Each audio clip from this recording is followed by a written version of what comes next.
we're going to start in 15 minutes. Most important thing, everyone has some fun, food, and coffee.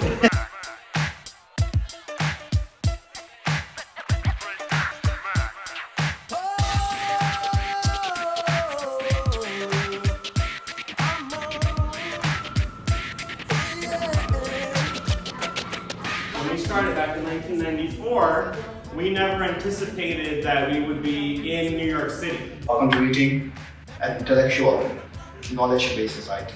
This is, of course, a wonderful family affair.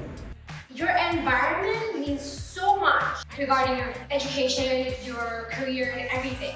Professional career, my experience at Comms Tutorial has taught me a lot of things that keep coming back. How much I would learn from not only my instructors, but the leaders, and have this opportunity to grow. We look out for each other no matter what we're going through. Thank you, everyone.